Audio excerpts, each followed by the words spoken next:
Deputy Gavana, Financial Stability and Deepening, Mr. Tatu, Chairperson of the Tanzania Bankers Association, Dr. Suleiman Misambo, Director, Economic Research and Policy from the Bank of Tanzania, and Mr. Salaam, the Director of Financial Sector Stability at the Bank of Tanzania, Chief Executive Officers from the commercial banks and financial institutions, heads of mobile network operators, members of the management of the Bank of Tanzania, members of the media, distinguished ladies and gentlemen, good morning. Good morning. Habari za asubuhi. Salama. Kazi na utu. Nasonga mbele. Asanteni sana. On behalf of the Governor and the management of the Bank of Tanzania, it is my great pleasure to warmly welcome you all today to the Central Bank rate announcement. We are honored by your presence and greatly appreciate your continued interest in the bank's monetary policy decisions and your participation underscores the importance of the transparency and timely communication in fostering public confidence, accountability, public and stable financial system. Without further ado, may I now welcome the Governor, Bank of Tanzania, to announce the central bank rate. Thank you, Governor. Yeah, thank you very much, the moderator, my sister Beatrice, for inviting me. Dear heads of financial institutions, including banks and the other financial institutions in Tanzania, a very good morning to you all. Good morning. Yeah, I would like now to take this opportunity just to present the decisions made by the Monetary Policy Committee that we convened a meeting yesterday, and in our meeting, finally, the Monetary Policy Committee decided to raise the central bank rate by 50 basis points, or 0.5%, from 5.75% to 6.25% for the quarter ending September 2026. The decision intends to contain inflation driven by the higher energy, fertilizer, and the transportation cost in the world market caused by geopolitical conflict in the Middle East. The Monetary Policy Committee is confident that the adjustment in the CBR, or the central bank rate, is appropriate enough to ensure inflation remains within the target range of 3 to 5%, while supporting economic growth. The adjustment in the policy rate would be strengthened by moderating food inflation due to adequate food supply from the 2025-26 harvest season. In addition, the pass-through effect of exchange rate to inflation is expected to be minimal due to high export earnings from gold, tourism activities, and agricultural commodities in the second half of 2026. With regards to assessment of the global economy, the Monetary Policy Committee made an assessment and observed that the global economy activity weakened in the quarter ending June 2026 due to the conflict in the Middle East, which disrupted energy supplies and the trade routes. This also led to higher oil and fertilizer prices, as well as freight and insurance costs. These occurrences have raised the risk of inflation and weakened the growth prospects in 2026. The outlook remains dependent on developments in the geopolitical conflict in the Middle East. With regards to assessment of the domestic economy, the Monetary Policy Committee observed that domestic economic growth remains strong despite headwinds from external shocks, such as the ongoing geopolitical conflict in the Middle East. But based on high-frequency economic indicators, the real GDP growth in Tanzania mainland is estimated to be around 6% in the first half of 2026, underpinned by solid performance in agriculture, construction, mining, financial services, and the transport activities. The Zanzibar economy is estimated to have grown by 6.6%, primarily driven by tourism and the construction. In the second half of 2026, growth is projected to remain high, above 6% in Zanzibar. Inflation also remains low despite increasing trend due to higher global energy and transportation costs.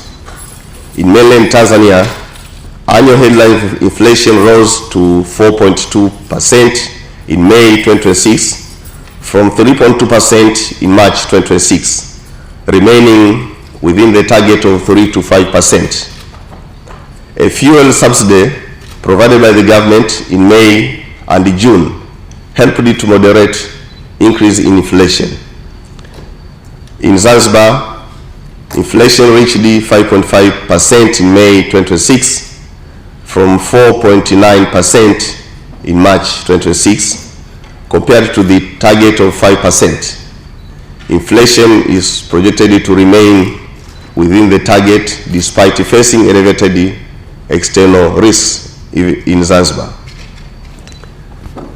Monetary conditions in the second quarter of 2026 were moderately accommodative, in line with the monetary policy stance, and we observed that private sector credit growth was robust at an average of 24%, supported by sustained demand from productive sector. The financial sector remained stable and resilient to shocks. The banking sector, for instance, remained profitable with the capital buffers sufficient to withstand the shocks in the short terms. The quality of assets remained strong, evidenced by a low non-performing loans ratio, which reached 2.9% in May 2026, compared to the tolerable threshold of 5%. The payment systems operated smoothly and efficiently throughout the first and the second quarter of the year.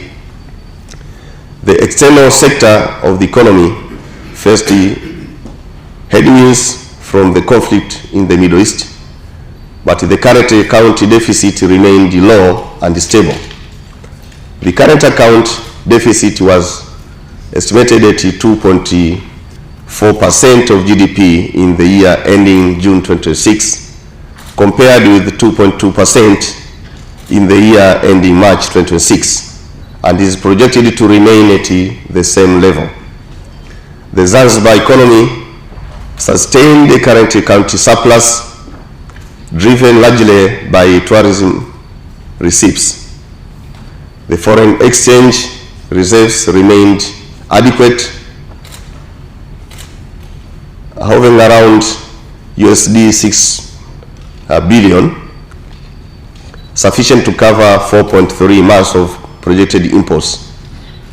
This is comfortably in line with the country's minimum threshold of 4 months of import cover. The reserves are projected to increase, reinforced by raising exports and the accumulation of gold through the domestic gold purchase program. With regards to fiscal performance, this was in general satisfactory, and this was reflected by strong tax revenue performance alongside the prudent expenditure and the debt management. In the year 2025-26, domestic revenue collections are estimated to reach 16.8% of GDP from 15.6% recorded in the financial year 2024-25. Then the Monetary Policy Committee reaffirms its commitment to maintaining price stability, and it continues to monitor how developments in the global and the domestic conditions influences inflation trends. The Monetary Policy Committee will hold the next meeting on 7th October 2026, and the CBR for the fourth quarter of 2026 will be announced on the following day, which will be on 8th October 2026. Now, having presented this report of the monetary policy in English, let me also turn into Swahili so that other stakeholders who are conversant in Swahili, they can also get the information from the Monetary Policy Committee. Ndugu zangu, mabibi na mabwana, kamati ya sera ya fedha ilifanya kikao jana tarehe 2 Julai 2026 na kuamua kuongeza riba ya Benki Kuu kwa asilimia 0.5 kutoka asilimia 5.75 hadi asilimia 6.25 kwa robo mwaka itakayoishia Septemba 2026. Uamuzi huu unalenga kudhibiti ongezeko la mfumuko wa bei unaotokana na kupanda kwa bei za mafuta, mbolea na gharama za uzalishaji, hali inayotokana na mgogoro wa Mashariki ya Kati. Kamati ya sera ya fedha imeona kuwa ongezeko hili la riba ni sahihi katika kuhakikisha kwamba mfumuko wa bei unabaki ndani ya lengo la 3 hadi 5 na kuendelea kuchangia ukuaji wa shughuli za kiuchumi. Aidha, bei za chakula zinatarajiwa kupungua kufuatia mavuno mazuri ya msimu wa kilimo wa mwaka 2025-26.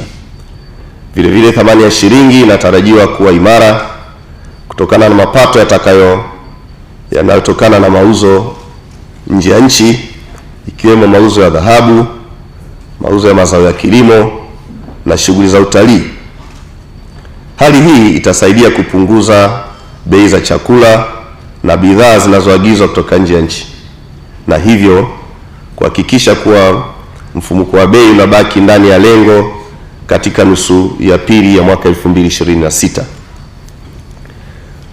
Kuhusu tathmini ya mwenendo wa uchumi wa dunia, kamati ya sera ya fedha ilifanya uchambuzi na kubaini kuwa kasi ya ukuaji wa uchumi wa dunia ilipungua katika robo mwaka iliyoishia Juni 2026 kutokana na kuongezeka kwa athari za migogoro ya Mashariki ya Kati, ambapo mgogoro huo ulivuruga usambazaji wa mafuta na njia kuu za biashara duniani. Vile vile mgogoro huu ulichangia ongezeko la bei ya mafuta ghafi, bei za mbolea na gharama za usafirishaji duniani. Mwenendo huu umesababisha mfumuko wa bei duniani kuanza kuongezeka na hivyo kudhoofisha matarajio ya ukuaji wa uchumi wa dunia kwa mwaka 2026.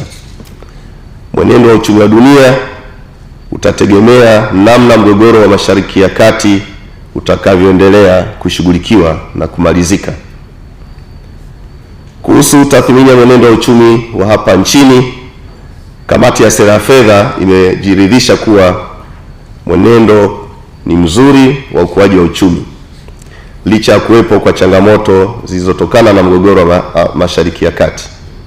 Kwa upande wa Tanzania bara, uchumi unakadiriwa kukua kwa 6% katika nusu ya kwanza ya mwaka 2026 ukichangiwa zaidi na ongezeko la uzalishaji katika shughuli za kilimo, ujenzi, madini, huduma za kifedha pamoja na usafirishaji.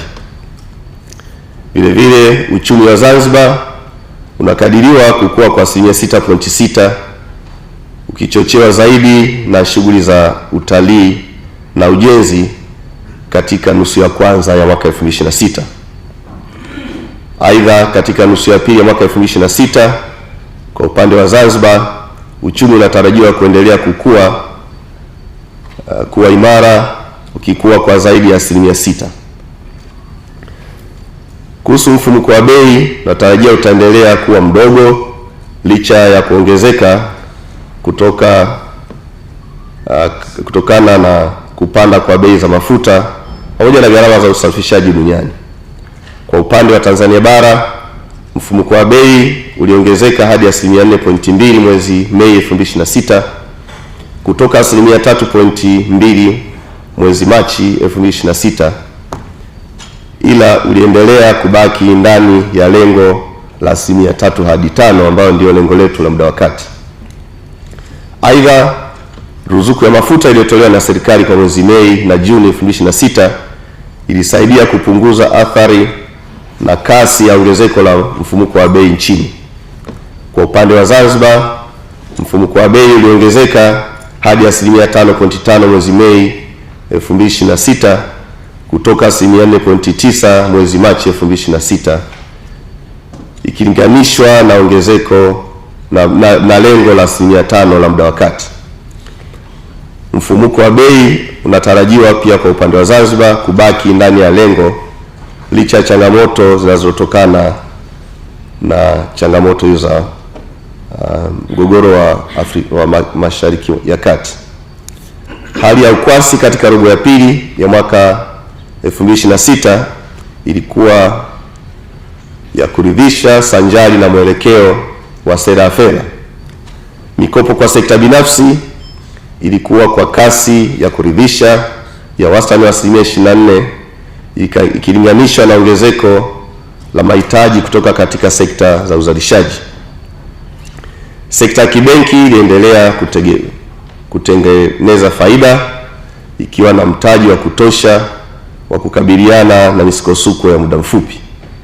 Aidha, ubora wa rasilimali uliendelea kuwa thabiti kama inavyodhihirishwa na uwiano wa mikopo chechefu uliofikia 2.9 mwezi Mei 2026 kilinganishwa na kiwango kinachohimilika cha 5%.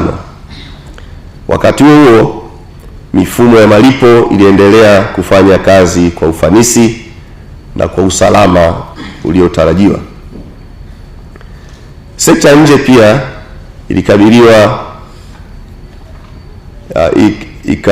iliendelea kufanya vizuri ikikabiliwa na mtikisiko uliotokana na mgogoro wa Mashariki ya Kati. Japokuwa nakisi ya ulali wa malipo ya kawaida iliendelea kuwa ndogo, ilikuwa takriban 2.4% ya pato la taifa kwa mwaka ulioishia Juni 2026 ikilinganishwa na 2.2% ya pato la taifa kwa mwaka ulioishia Machi 2026. Nakisi ya ulali wa malipo ya kawaida inatarajiwa kuendelea kubaki katika kiwango hicho kidogo katika kipindi kilichobaki cha mwaka 2026. Kwa upande wa Zanzibar, ulali wa malipo uliendelea kuwa wa ziada ukichangiwa zaidi na mapato yatokanayo na shughuli za utalii. Akiba ya fedha za kigeni iliendelea kuwa ya kutosha ikifikia takriban dola za Marekani bilioni 6, kiwango kinachokidhi kugharamia uagizaji wa bidhaa na huduma kutoka nje kwa miezi 4.3, ikiwa ni juu ya lengo la angalau miezi 4 lililowekwa kwenye sheria. Vile vile akiba ya fedha za kigeni inatarajiwa kuongezeka ikichangiwa na mauzo ya nje ya nchi pamoja na ununuzi wa dhahabu kutoka katika soko la ndani. Utekelezaji wa sera ya bajeti vile vile uliendelea kuwa wa kuridhisha katika mwaka ulioishia Juni 2026. Hii iliakisiwa na ongezeko la mapato ya kodi ambayo yalivuka malengo, pamoja na usimamizi mzuri wa matumizi, pamoja na usimamizi mzuri wa deni la serikali. Katika mwaka 2025-26 mapato ya ndani yanakadiriwa kuongezeka hadi asilimia 16.8 ya pato la taifa kutoka asilimia 15.6 ya pato la taifa kwa mwaka uliopita. Vilevile, kamati ya sera ya fedha ilipokaa ilifanya tathmini na kutoa mwelekeo huu, na pia imeendelea kuwa na dhamira ya dhati ya kuhakikisha kwamba utulivu wa bei nchini unaendelea kubaki ndani ya lengo lililokusudiwa. Kwa muktadha huu, kamati ya sera ya fedha itaendelea kufuatilia kwa karibu mwenendo wa uchumi wa dunia pamoja na mwenendo wa uchumi wa hapa nchini, pamoja na athari zinazoweza kuongeza mfumuko wa bei hapa nchini ili kukabiliana nazo. Aidha, kamati ya sera ya fedha inatarajia kukutana tena tarehe 7 Oktoba katika kikao kijacho, ambapo riba ya Benki Kuu kwa robo ya 4 ya mwaka 2026 itatangazwa siku itakayofuata, ambayo itakuwa ni tarehe 8 Oktoba 2026. Baada ya kusema hayo, niwashukuru wote, unless kama kuna maswali nikaribishe maswali. Thank you very much for your attention.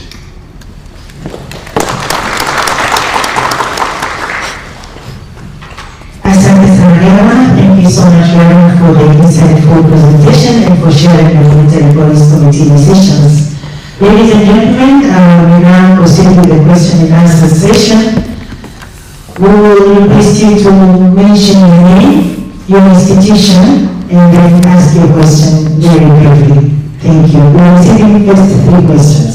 With your permission, Gavana. Okay.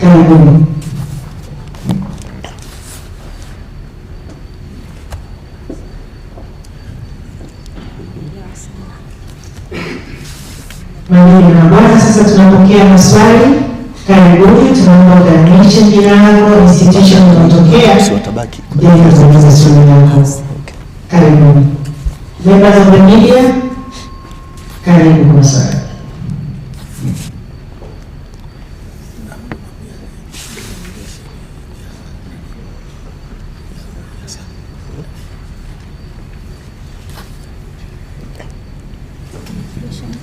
Karibu Leta.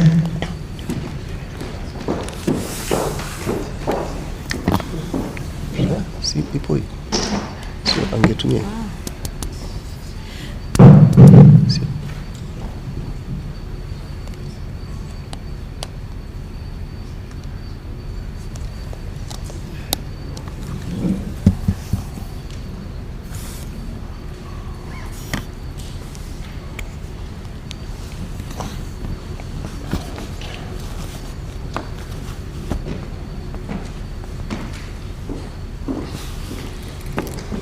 Chairperson TBA, Mr. Gavana.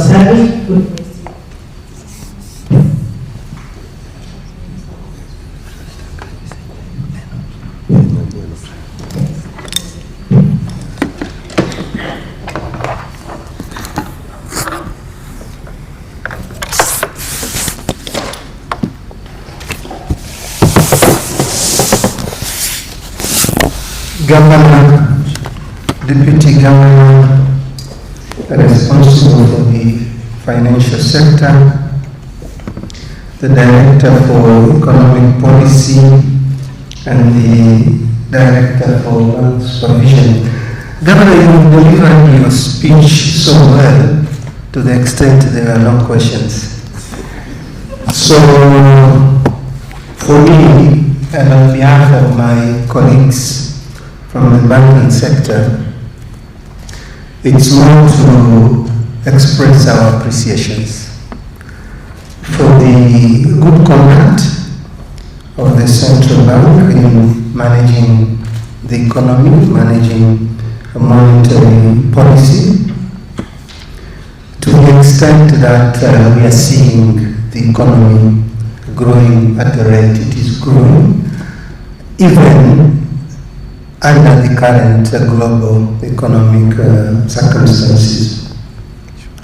So, Governor, I don't want to say a lot. I think you've delivered, it's well understood, and mine is to appreciate your leadership and the central bank's continued support to the banking sector, to the financial services sector in general, and well done for managing our economy and monetary policy so well.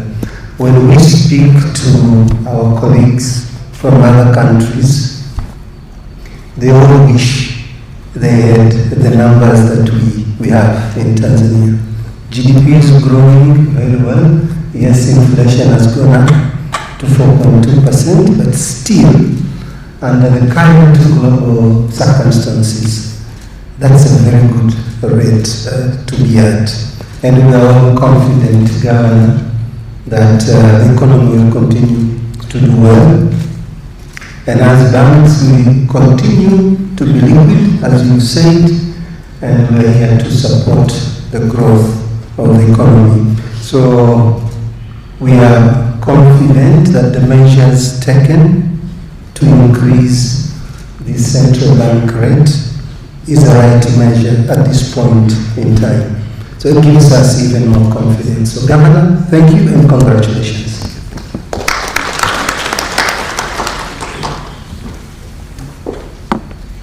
Thank you. Thank you, Chairperson. Since we are now through with the meeting, we will request the members of the media to proceed for breakfast, which is served at the mezzanine floor. Other participants, please are requested to remain behind as there will be a presentation on Credit Guarantee Corporation establishment that will be delivered by the Director Financial Deepening and Inclusion, Mr. Kennedy Koma. Thank you.